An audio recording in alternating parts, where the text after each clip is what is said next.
ओम शांति। आज है 22 सितंबर 2021 के ईश्वरीय महावाक्य। पहले सुनते हैं मुरली के मुख्य पॉइंट्स। बाबा ने कहा, बच्चे तुम कितने धनवान थे, विश्व के मालिक थे, फिर इतना कंगाल क्यों बने हो? सारा धन कहाँ गया? वास्तव में यही ड्रामा है। हम तुमको साहूकार बनाते और फिर रावण तुमको कंगाल बना देता। कोई भी बात ऐसी देखो तो बोलो यह कोई नई बात नहीं, 5000 वर्ष पहले भी हुआ था। यह वर्ल्ड की हिस्ट्री ज्योग्राफी रिपीट होती रहती है। कोई चांद पर जाते, कोई आग पर या पानी पर चलना सीखते हैं। वे सब है फालतू, उनसे कोई भी फायदा नहीं। मनुष्य पावन बन मुक्ति जीवन मुक्ति में तो जा नहीं सकते। फिर बाबा ने कहा, जो आत्माएं एक ही जन्म में सतो रजो तमो से पास करती हैं, उनकी कोई वैल्यू नहीं। वैल्यू उनकी है जो हीरो हीरोइन का पार्ट बजाते हैं, अर्थात पूरे 84 जन्मों का चक्र लगाते हैं। बाबा ने कहा, यह रियलाइज करना कि मैं आत्मा हूं, यह मेरा शरीर है। 84 जन्म आत्मा ही लेती है, लेकिन सब 84 जन्म नहीं लेंगे। जो ब्राह्मण बने हैं वही फिर देवता बनेंगे। और लास्ट में बाबा ने कहा, मैं आया हूं नई दुनिया स्थापन कर पुरानी दुनिया को खलास करने। यही वो महाभारत लड़ाई है जो शास्त्रों में गाई हुई है। इस लड़ाई से ही स्वर्ग के द्वार खुलते हैं। सभी आत्माएं अपना हिसाब किताब चुकतू कर अब वापिस चली जाएंगी। बाप आए ही हैं तुमको जीवन मुक्ति देने, रावण के बंधन से छुड़ाए जीवन मुक्त कर देते हैं। और अब सुनते हैं महावाक्यों को विस्तार से।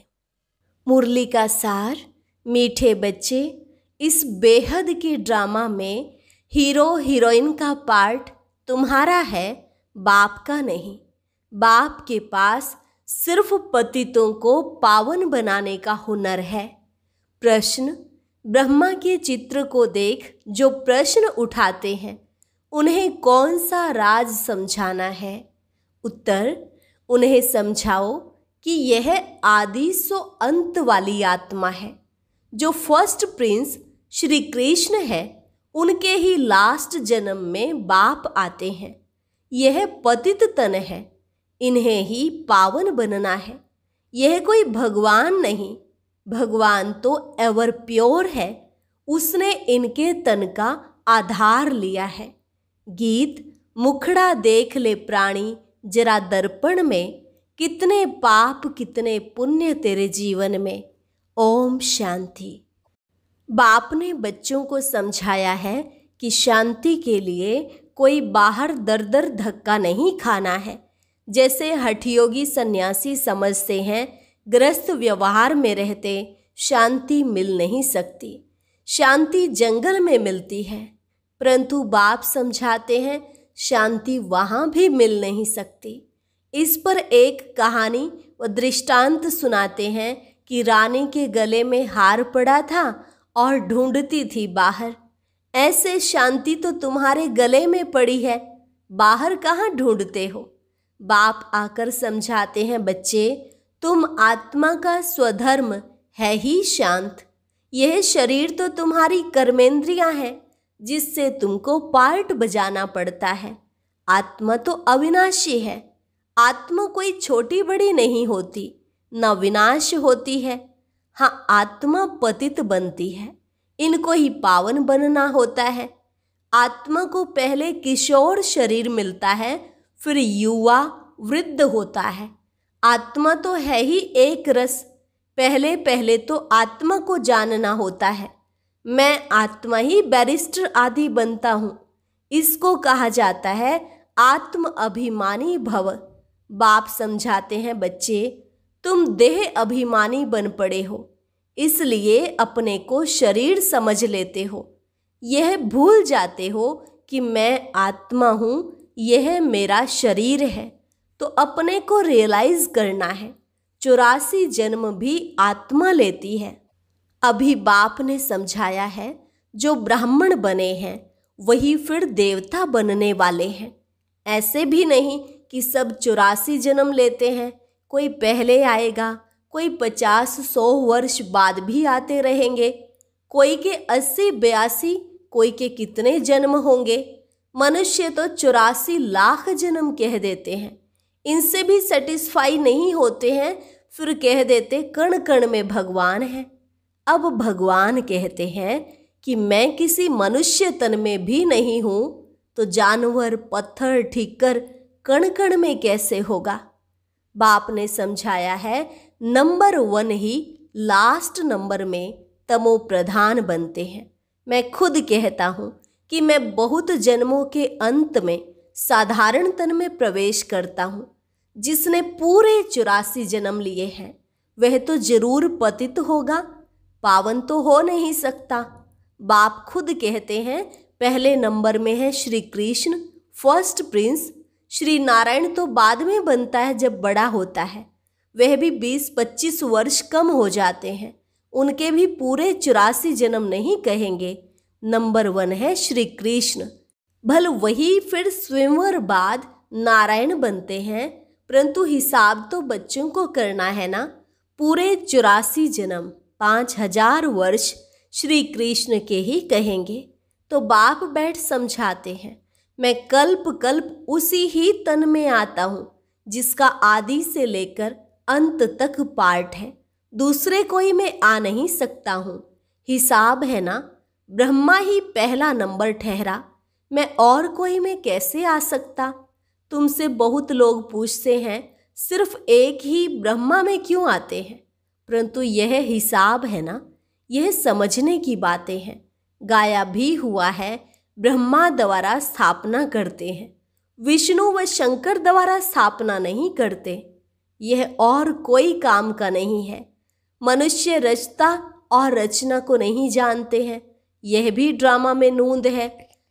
बनी बनाई बन रही, अब कुछ बननी नाही, चिंता ताकि कीजिए, यह अभी की बात है।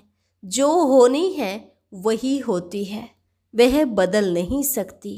आज जो कुछ होता है फिर 5000 वर्ष बाद होगा। बाबा ने समझाया भी था, कोई भी बात ऐसी देखो तो बोलो यह कोई नई बात नहीं, 5000 वर्ष पहले भी हुआ था, एकदम ऐसा लिख दो। फिर भल वह आकर पूछे, लिखने में कोई हर्जा नहीं है। यह लड़ाई पहले लगी थी, नथिंग न्यू। महाभारत की लड़ाई 5000 वर्ष पहले भी हुई थी। क्रिश्चियन ने भारत में आकर राज्य छीना, नथिंग न्यू। फिर कल्प बाद भी ऐसे ही होगा। यह वर्ल्ड की हिस्ट्री, ज्योग्राफी रिपीट होती रहती है। अब फिर से आदि सनातन देवी देवता धर्म की स्थापना हो रही है। जिनके 84 जन्म पूरे हुए हैं वही पहले नंबर में लक्ष्मी नारायण बनेंगे। यह सब राज बाप ही बैठ समझाते हैं। बाप कहते हैं, मैं मनुष्य सृष्टि का बीज रूप हूँ। इनको उल्टा झाड़ कहा जाता है। इस कल्प वृक्ष की आयु 5000 वर्ष है। स्वास्तिका में 4 भाग एक जैसे दिखेंगे, युग भी इक्वल है, उसमें फर्क नहीं पड़ता। बाप समझाते हैं कि देखो दुनिया में तो क्या क्या हो रहा है। कोई मून में जाते, कोई आग पर, कोई पानी पर चलना सीखते हैं। यह सब है फालतू, इससे कोई भी फायदा नहीं। मनुष्य पावन बन मुक्ति, जीवन मुक्ति में तो जा नहीं सकते। कुछ भी करें परंतु वापस घर जा नहीं सकते। आत्मा को अपना घर और बाप का घर भूल गया है। आत्मा अपने को ही भूल देह अभिमानी बन पड़ी है। फिर मंदिरों में जाकर महिमा गाते हैं, आप सर्वगुण संपन्न, हम नीच पापी हैं, अपनी ग्लानि करते हैं। बाप तो कभी पुजारी नहीं बनते। अच्छा, फिर सेकंड नंबर में कहेंगे शंकर भी एवर पूज्य हैं, वह भी पुजारी नहीं बनते। उनका पार्ट ही यहाँ नहीं है। इस स्टेज पर पार्ट है ब्रह्मा और विष्णु का। ब्रह्मा और विष्णु का क्या क्या पार्ट है यह दुनिया में किसको भी पता नहीं है। त्रिमूर्ति ब्रह्मा कह देते हैं, अर्थ कुछ भी नहीं समझते। यह भी गाते हैं ब्रह्मा द्वारा स्थापना कौन करते हैं उनका चित्र ही नहीं। मुख से कहते हैं परंतु वह कहाँ है, शिव क्या चीज है वह भी नहीं जानते। आत्मा के लिए कहते हैं भ्रिकुटी के बीच चमकता है अजब सितारा। मैं आत्मा अविनाशी हूँ, शरीर विनाशी है। कितने शरीर लेते हैं कुछ भी पता नहीं। मनुष्य कितने दुखी हैं, रड़ियाँ मारते रहते हैं। ओ गॉड फादर, जब से दुख शुरू हुआ है पुकारते आए हैं। यह भी समझाया गया है भारत में जब रावण राज्य शुरू होता है तो ऐसे नहीं और धर्मों में भी रावण राज्य आ गया, नहीं, उनको तो अपने समय पर सतो रजो तमो में आना ही है। यह कहानी सारी भारत पर है। वे तो बाई प्लाट है, बाप बीच में ही आते हैं। भारत जब तमो प्रधान बन जाता है तो फिर सारा झाड़ तमो प्रधान बन जाता है। उनको भी सुख दुख भोगना है।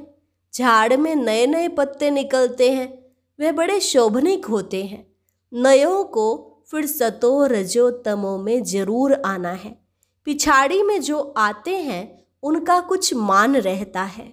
एक जन्म में भी सतो रजो तमो से पास कर सकते हैं परंतु उनकी कोई वैल्यू नहीं रहती है। वैल्यू तो उनकी है जो हीरो हीरोइन का पार्ट बजाते हैं। ऐसे नहीं कहेंगे बाबा ही हीरो हीरोइन का पार्ट बजाते हैं, बाबा के लिए नहीं कह सकते हैं। वह तो आकर पतितों को पावन बनाते हैं, खुद पतित नहीं बनते हैं। तुम पतित से पावन बनने की मेहनत करते हो।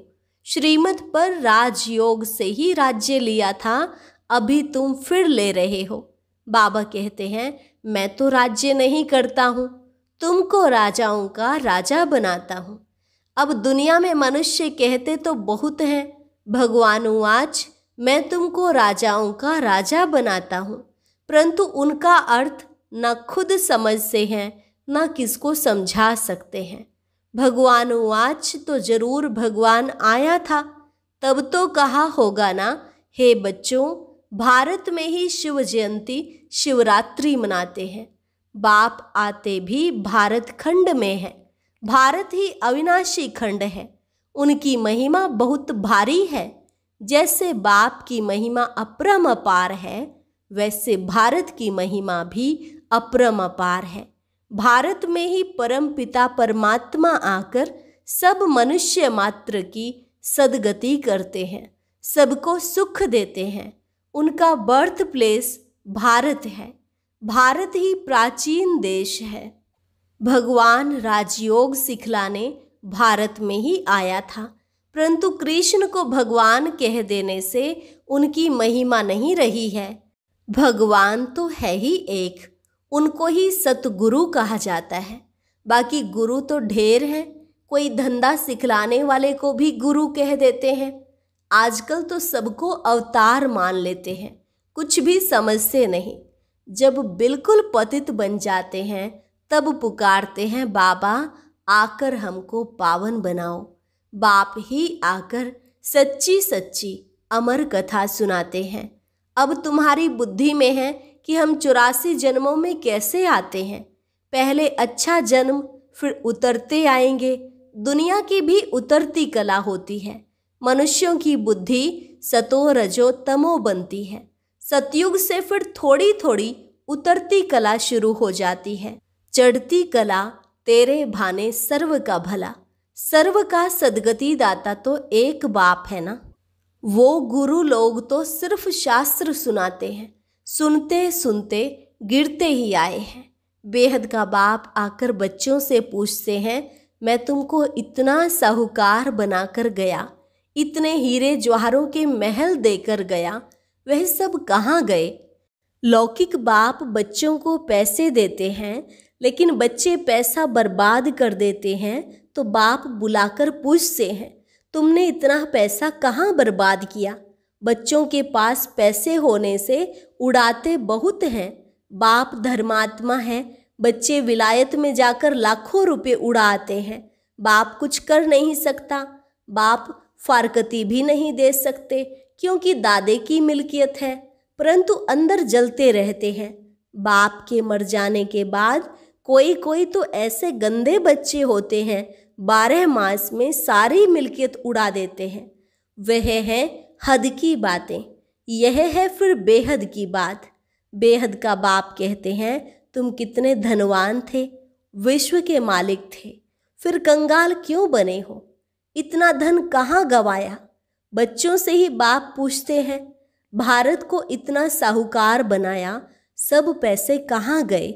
फिर बाप ही बैठ समझाते हैं, भक्ति मार्ग में कितना खर्चा करते हैं, शास्त्रों आदि के पिछाड़ी कितना खर्चा करते हैं, माथा भी टेकते गए, टिप्पण भी घिस गई, पैसे आदि सब कुछ गंवा बैठे। यह है ड्रामा। हम तुमको साहूकार बनाते हैं, रावण तुमको कंगाल बनाते हैं। भारतवासियों को ही बाप समझाएंगे ना। भारत ही सोने की चिड़िया थी, इतना धन था जो दूसरे धर्म वाले लूट कर ले गए। ख्याल तो करो, भारत क्या था? यह भी ड्रामा बना हुआ है। भारत ही हेवन, भारत ही हेल, अभी है नर्क। इसलिए बाबा ने सीढ़ी भी ऐसी बनवाई है जो कोई भी समझे हम पतित हैं। छोटे छोटे बच्चों को भी चित्र पर समझाया जाता है ना। नक्शे बिगर बच्चे क्या समझें? बाप ही आकर पतित से पावन बनने की सहज युक्ति बताते हैं। सहजते सहज भी है और डिफिकल्ट से डिफिकल्ट भी है। सतयुग में देही अभिमानी रहते हैं। आत्मा समझती है अब शरीर बड़ा हुआ है, यह पुराना चोला छोड़ दूसरा लेना है। जैसे साक्षात्कार हो जाता है, अब जाकर बच्चा बनना है, पुरानी खाल छोड़ देते हैं। यहाँ कोई मरता है तो रोते भी हैं, बैंड बाजा भी ले जाते। सतयुग में तो खुशी से एक शरीर छोड़ दूसरा लेते हैं तो शादमाना मनाते हैं। यहाँ कितना अफसोस करते हैं। कोई मरता है तो कहते हैं स्वर्ग पधारा, तो इसका मतलब नरक में था ना। अभी तुम पुरुषार्थ कर रहे हो स्वर्गवासी बनने के लिए। बाप तुमको स्वर्गवासी बनाते हैं। बाप आते ही हैं जीवन मुक्ति देने, रावण के बंधन से छुड़ाए जीवन मुक्त करते हैं। बाप कहते हैं मैं कल्प पहले मुआफिक आकर राजयोग सिखलाता हूँ। कल्प कल्प ब्रह्मा के तन में ही आता हूँ। तुमको ब्राह्मण जरूर बनना है। यज्ञ में ब्राह्मण तो जरूर चाहिए ना। यह है राजस्व अश्वमेध अविनाशी ज्ञान यज्ञ। इस रथ को स्वाहा करना है। अश्व इस रथ को कहा जाता है, शरीर को कहा जाता है। राजस्व स्वराज्य के लिए यह सब अश्व शरीर इसमें स्वाहा होने हैं। आत्मा तो स्वाहा नहीं होगी। आत्माएं हिसाब किताब चुकतू कर चली जाएंगी, फिर नए सिर सबका पाठ शुरू होगा। इसको कहा जाता है हिस्ट्री ज्योग्राफी रिपीट। बाप आते ही हैं नई दुनिया स्थापन कर पुरानी दुनिया खलास करने। यह एक ही महाभारत लड़ाई है जो शास्त्रों में गाई हुई है। तो समझाना चाहिए इस लड़ाई से यह स्वर्ग के द्वार खुलते हैं, इसलिए इनका गायन शास्त्रों में है। अच्छा, मीठे मीठे सिकिलधे बच्चों प्रति मात पिता बाप दादा का याद प्यार और गुड मॉर्निंग। रूहानी बाप की रूहानी बच्चों को नमस्ते। रूहानी बच्चों की रूहानी बाप दादा को नमस्ते नमस्ते, गुड मॉर्निंग। धारणा के लिए मुख्य सार। पहली पॉइंट, बीती बातों का कभी भी चिंतन नहीं करना है। जो बात बीत गई नथिंग न्यू समझ भूल जाना है। दूसरी पॉइंट, इस राजस्व अश्वमेध यज्ञ में अपना तन मन धन सब स्वाहा कर सफल करना है। इस अंतिम जन्म में संपूर्ण पावन बनने की मेहनत करनी है। वरदान, मास्टर त्रिकालदर्शी बन, हर कर्म युक्ति युक्त करने वाले कर्म बंधन मुक्त भव। मास्टर त्रिकालदर्शी बन, हर कर्म युक्ति युक्त करने वाले कर्म बंधन मुक्त भव। जो भी संकल्प बोल व कर्म करते हो वह मास्टर त्रिकालदर्शी बनकर करो तो कोई भी कर्म व्यर्थ व अनर्थ नहीं हो सकता। त्रिकालदर्शी अर्थात साक्षीपन की स्थिति में स्थित होकर कर्मों की गुह्य गति को जानकर इन कर्मेंद्रियों द्वारा कर्म कराओ तो कभी भी कर्म के बंधन में नहीं बंधेंगे।